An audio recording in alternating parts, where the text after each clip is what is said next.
ബീഹാറിൽ നമ്മൾ വിചാരിച്ചതിലും അപ്പുറത്താണ് കാര്യങ്ങൾ നടന്നത്.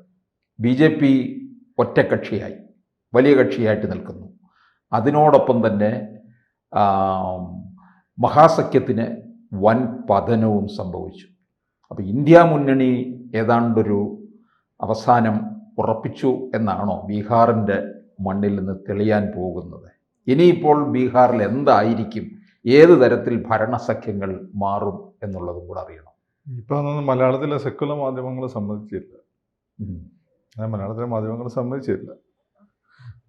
ഞാൻ അവരിപ്പോഴും പറയാം, ഈ പറയുന്ന ഇന്ത്യ സഖ്യം ഭയങ്കര സംഭവമാണ്, എന്തൊക്കെയോ സംഭവിച്ചിട്ടുണ്ട് ബിഹൈൻഡ് ദ കർട്ടൻ എന്നൊക്കെയാണ് അവർ പറയുള്ളൂ.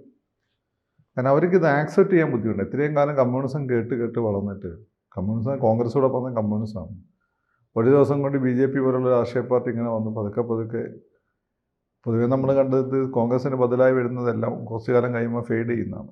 ഇത് അവർ കൂടുതൽ ശക്തിപ്പെട്ട് വരുന്നു, കോൺഗ്രസ് ഫെയ്ഡാവുന്നു എന്ന് കാണുമ്പോൾ ഉണ്ടാകുന്നൊരു പ്രോബ്ലം ഉണ്ടല്ലോ. അതിപ്പോഴും നമ്മൾ മീഡിയയ്ക്ക് അങ്ങോട്ട് ഉൾക്കൊള്ളാൻ പറ്റില്ല. ഇത്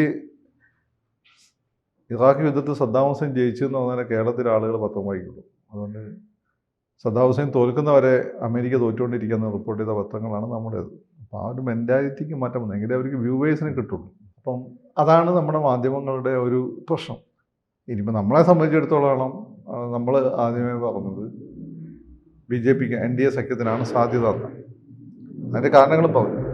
പിന്നെ അന്ന് നിങ്ങളൊക്കെ ചോദിച്ച സമയത്ത് എന്താണ് കോൺഗ്രസിന് സാധ്യത എന്ന് ചോദിച്ചപ്പം ഞാൻ പറഞ്ഞതെന്ന് വെച്ചാൽ, നിതീഷ് ഇത്രയും കാലം ഭരിച്ചുകൊണ്ടിരിക്കുന്നത്, ചിലപ്പം അതിനെതിരെ നെഗറ്റീവ് ഒരാളെ കണ്ട് മുടക്കുമ്പോണ്ടാകുന്ന നെഗറ്റീവ് വന്നാൽ മാത്രമാണ്, പിന്നെ പ്രശാന്ത് കിഷോറിൻ്റെ പാർട്ടി കുറച്ച് വോട്ട് പിടിച്ചാൽ മാത്രമാണ് അവർക്ക് എന്തെങ്കിലും സാധ്യത ഉള്ളത്.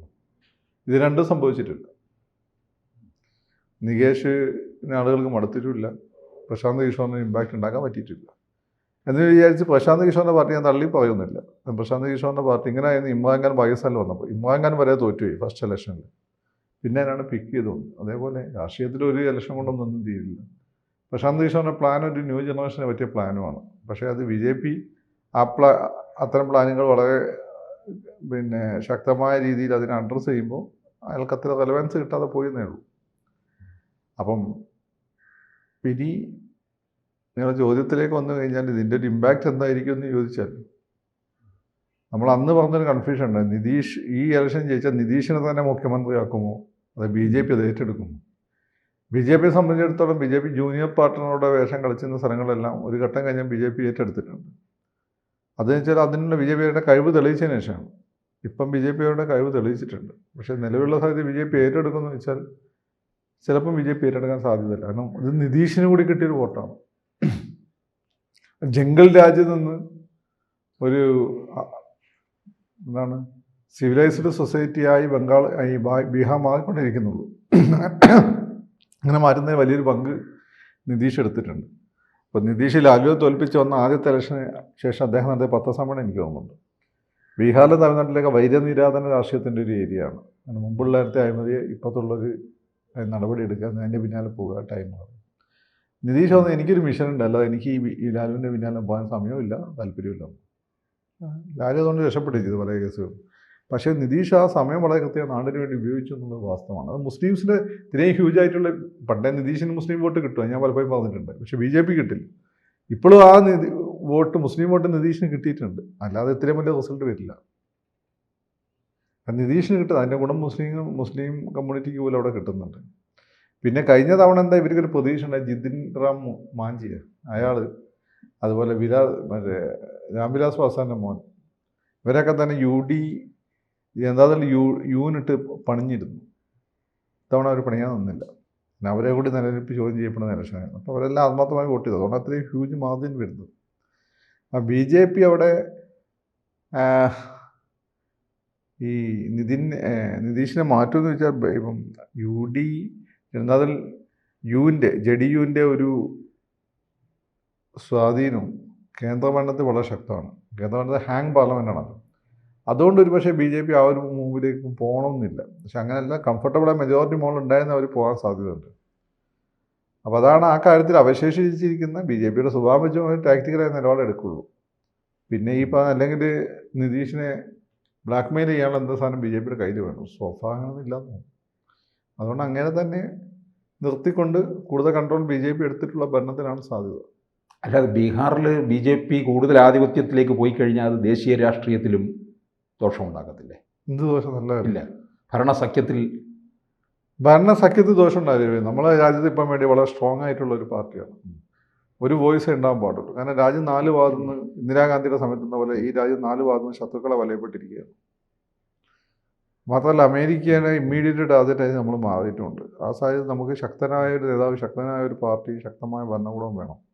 കോൺഗ്രസിന് തൽക്കാലം അത് ആ സ്ഥാനത്തേക്ക് പറയാൻ പറ്റില്ല. CPMന് ഇനി ഒരുപാട് കാലം ഇരിക്കേണ്ടതായിട്ടുണ്ട്. റിയാസൊക്കെ കേരളത്തിൽ കഴിവ് തെളിയിച്ചതിന് ശേഷമാണ് CPMനെ കൈ അങ്ങോട്ട് പോകാൻ പറ്റും. അപ്പോൾ CPM ഇവിടെ കോൺസെൻട്രേറ്റ് ചെയ്യുള്ളൂ. ദേശീയതലത്തിൽ നമുക്കൊരു പാർട്ടി, അങ്ങനെ പാർട്ടി ഉണ്ടെങ്കിലും അത് ഈ രാജ്യം നിലനിൽക്കും. അതിനിടയ്ക്ക് മുസ്ലിങ്ങളുടെ അവസ്ഥ എന്താണ് എന്നുള്ള ചോദ്യം സ്വാഭാവികമായിട്ടും കേരളത്തിൽ ഉയർന്നു വരും. മുസ്ലിങ്ങൾ ഇന്ത്യൻ മുസ്ലിങ്ങളായി നിന്ന് അവർക്ക് BJPക്കാർക്ക് വലിയ പ്രശ്നങ്ങളൊന്നുമില്ല. പക്ഷേ പാകിസ്ഥാന് വേണ്ടിയിട്ട് ചിന്തിക്കുന്ന മുസ്ലിങ്ങളായി മാറിക്കഴിഞ്ഞാൽ അതൊരു പ്രോബ്ലം ആയിരിക്കും. അതാണ് എൻ്റെ വിഷയം. അങ്ങനെ ഉണ്ടാവില്ല എന്നാണ് ഞാൻ പ്രതീക്ഷിക്കുന്നത്. പാകിസ്ഥാന് വേണ്ടി ചിന്തിക്കുന്ന മുസ്ലിങ്ങളുടെ എണ്ണം വളരെ കുറവാണ് കമ്മ്യൂണിറ്റി തന്നെ. പക്ഷേ അവർക്ക് മറ്റുള്ളവരെ പേടിയാണ്. എന്നുവെച്ചാൽ ഈ പറയുന്ന മുസ്ലിംസിനെ കമ്മ്യൂണൽ വിഭാഗത്തെ അവർക്ക് പേടിയാണ് ഈ ഭൂരിപക്ഷത്തിൽ. അപ്പോൾ ആ ഭൂരിപക്ഷം മൗനം വെടിഞ്ഞ് കൂടുതൽ ദേശീയമായൊരു സമീപനം എടുക്കുക എന്നുള്ളത്, ആ സമീപനത്തേക്ക് അവർ വരും എന്ന് തന്നെയാണ് ഞാൻ കരുതുന്നത്. മുസ്ലിങ്ങൾ എവിടെ പോകാനാണ്? രോഹിംഗ്യൻ മുസ്ലിങ്ങൾ ബംഗ്ലാദേശികളാണ്. അവർ ബംഗ്ലാദേശിലേക്ക് ഓടി വന്നപ്പോൾ ബംഗ്ലാദേശ് ബോർഡർ കൂട്ടിയടിച്ചതാണ്.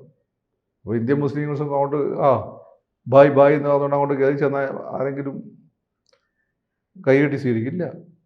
അവർ അതിൽ കൂട്ടിയടിക്കും, പാകിസ്ഥാൻ ഉൾപ്പെടെ. അത് മുസ്ലിങ്ങൾ മനസ്സിലാക്കണം എന്നുള്ളതാണ് അതിൻ്റെ ഒരു പ്രധാനപ്പെട്ട കാര്യം. അവർ മുസ്ലിങ്ങൾക്ക് പോകാൻ വേറെ രാജ്യമൊന്നുമില്ല. വിചാരിക്കും മക്കയും മദീനയും സൗദി അറേബ്യയൊക്കെ വാതിൽ തോന്നുന്നില്ല. അത് തീർത്ഥാടനത്തിന് മാത്രമാണ്. അവിടെ സിറ്റിസൺഷിപ്പ് പോലും കിട്ടില്ല.